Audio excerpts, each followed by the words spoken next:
पेशा अधिनियम 1996 में पंचायत को परिभाषित किया गया। पंचायत के ऐतिहासिक सफर को आज हम विस्तार से जानेंगे और समझेंगे। पंचायती राज व्यवस्था की नींव हमारे देश के संविधान निर्माताओं ने संविधान के अनुच्छेद 40 में कर दी थी। 24 अप्रैल 1993 को पंचायती राज संस्थाओं को संवैधानिक दर्जा प्राप्त हुआ। 26 जनवरी 1950 को हमारे देश में संविधान लागू हुआ। 24 अप्रैल 1993 को पंचायती राज व्यवस्था को संवैधानिक दर्जा प्रदान की गई। क्या इन 43 वर्षों में सरकार सो रही थी? सरकार 1957 में बलवंत राय मेहता कमेटी, 1977 में अशोक मेहता कमेटी, 1985 में GVK राव कमेटी, 1986 में LN सिंघवी कमेटी, 1988 में थुंगुन कमेटी। सरकार इन कमेटियों के रिपोर्ट, सिफारिश और सुझाव का समीक्षा और मूल्यांकन कर एक सशक्त पंचायती राज व्यवस्था कायम करना चाहती थी। 24 दिसंबर 1992 को देश के तत्कालीन प्रधानमंत्री PV नरसिम्हा राव ने 73वें संविधान संशोधन बिल लोकसभा और राज्यसभा में लाया। 24 अप्रैल 1993 के दिन 73वें संविधान संशोधन अधिनियम 1992 के अंतर्गत पूरे देश में पंचायती व्यवस्था को एक संवैधानिक दर्जा प्राप्त कराया गया। आने वाली पीढ़ी इस ऐतिहासिक दिन के महत्व को भूल न जाए, इसलिए हम प्रति वर्ष 24 अप्रैल के दिन राष्ट्रीय पंचायती दिवस के रूप में मनाते हैं। त्रिस्तरीय पंचायती व्यवस्था की सिफारिश बलवंत राय मेहता कमेटी ने 1958 में की थी। इसके आधार पर 2 अक्टूबर 1959 को देश के तत्कालीन प्रधानमंत्री जवाहरलाल नेहरू ने राजस्थान के नागौर जिला के बगदरी गांव से त्रिस्तरीय पंचायती राज व्यवस्था के उद्घाटन या शुभारंभ किया। इसी के साथ देश में त्रिस्तरीय पंचायती राज व्यवस्था लागू करने वाला पहला राज्य राजस्थान बन गया। लेकिन पंचायती राज व्यवस्था लागू करने वाला देश में पहला राज्य बिहार था। 11 दिसंबर 1947 को बिहार ने बिहार पंचायत अधिनियम 1947 पूरे राज्य में लागू कर। इसी के अंतर्गत साल 1949 और 50 में मुखिया, सरपंच जैसे 2 पदों पर पंचायत चुनाव हुए। इसी अधिनियम की धारा 10 के अंतर्गत मुखिया को ग्राम रक्षा दल, रात्रि प्रहरी और दलपति नियुक्त करने का शक्ति या अधिकार प्राप्त। वहीं धारा 26 के अंतर्गत सरपंच को पंच चुनने का या मनोनयन करने का शक्ति या अधिकार प्राप्त था, ताकि ग्राम कचहरी की स्थापना हो सके। व्यूअर्स के मन में कन्फ्यूजन।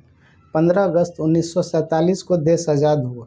26 जनवरी 1950 को देश में संविधान लागू हुआ। ऐसी स्थिति में 11 दिसंबर 1947 को बिहार में बिहार पंचायत अधिनियम 1947 कैसे लागू? यह शक्ति या अधिकार कहां से मिले? साल 1935 के बाद ब्रिटिश भारत में नियम और कानून के साथ राज्य करते थे। 15 अगस्त 1947 से 25 जनवरी 1950 तक देश किस संविधान के अंतर्गत चलता था? ब्रिटिश ईरा में भारत सरकार अधिनियम 1935 लाया गया। इसी अधिनियम के अंतर्गत ब्रिटिश भारत में रूल करने लगे। इसी अधिनियम के अंतर्गत साल 1936 में भारत के सभी प्रांतों में विधानसभा चुनाव हुए। साल 1936 में श्री कृष्ण सिंह बिहार के पहले प्रधानमंत्री बने।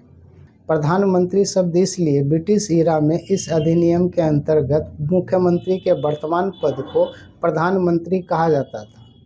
अंग्रेजी में से प्रीमियर कहा जाता था। यही भारत सरकार अधिनियम 1935 25 जनवरी 1950 तक लागू रहा। चलिए अब बात करते हैं बिहार में त्रिस्तरीय पंचायती व्यवस्था कब लागू हुई। बिहार पंचायत समिति एवं जिला परिषद अधिनियम 1961 ये पूरे राज्य में लागू हुआ।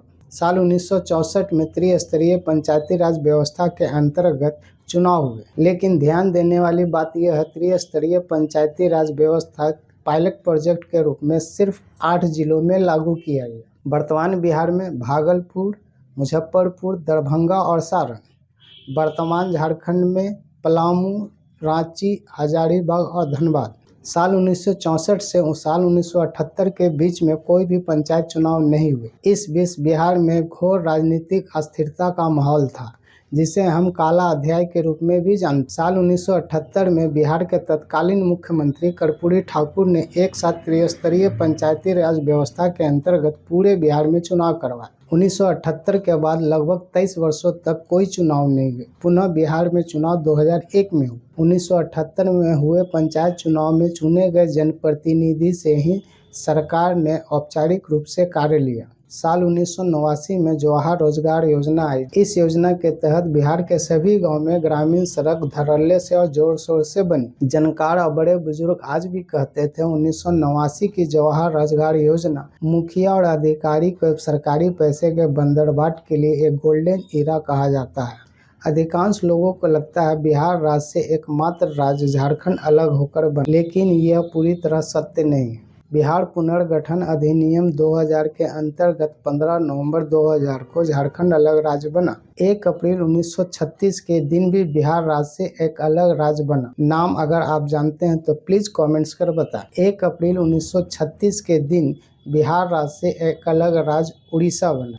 यह भारत सरकार अधिनियम 1935 के अंतर्गत कॉन्स्टिट्यूशन ऑफ उड़ीसा यह 3 मार्च 1936 को अधिसूचित हुई और 1 अप्रैल 1936 को बिहार राज्य से अलग एक राज्य बना जिसका नाम था उड़ीसा। चलिए यहाँ तक पहुँच गए हैं तो एक बात को और समझते हैं। क्या बिहार राज्य भी किसी राज्य से अलग होकर बना था? जवाब है हाँ। 22 मार्च 1912 को पश्चिम बंगाल से बिहार राज्य अलग होकर एक अलग राज्य बना, लेकिन सबसे बड़ा कन्फ्यूजन यही है। पूरा नाम था Bihar and Orissa province. Province शब्द इसलिए ब्रिटिश औपनिवेशिक काल में राज्य को हिंदी में प्रांत और अंग्रेजी में प्रोविंस कहा जाता है। चलिए एक कन्फ्यूजन को और दूर करते हैं। पश्चिम बंगाल देश के पूर्वी क्षेत्र में स्थित है, लेकिन इसका नाम पश्चिम बंगाल पूर्वी बंगाल क्यों नहीं? क्या आप जानते हैं? प्लीज कमेंट्स कर बताएं। बंगाल प्रांत को वर्तमान परिदृश्य में ऐसे समझते हैं: बांग्लादेश, असम, मिजोरम और अरुणाचल प्रदेश का कुछ क्षेत्र, पश्चिम बंगाल, बिहार, उड़ीसा और झारखंड। भाषा के आधार पर राज्य बनने वाला उड़ीसा पहला राज्य था। आज के इस एपिसोड में पंचायत के सफर को हम लोग बड़ा करीब से समझे और जाने। अगले एपिसोड में अनुसूचित क्षेत्र शेड्यूल्ड एरियाज के बारे में नियम, अधिनियम, यहाँ तक कि कुछ मामले रांची हाईकोर्ट तक पहुँचे, उसका क्या हुआ, इस सभी चीज़ों पे विस्तार से हम लोग अगले एपिसोड में जानेंगे। आपको यह एपिसोड कैसा लगा प्लीज़ कमेंट्स कर बताएं।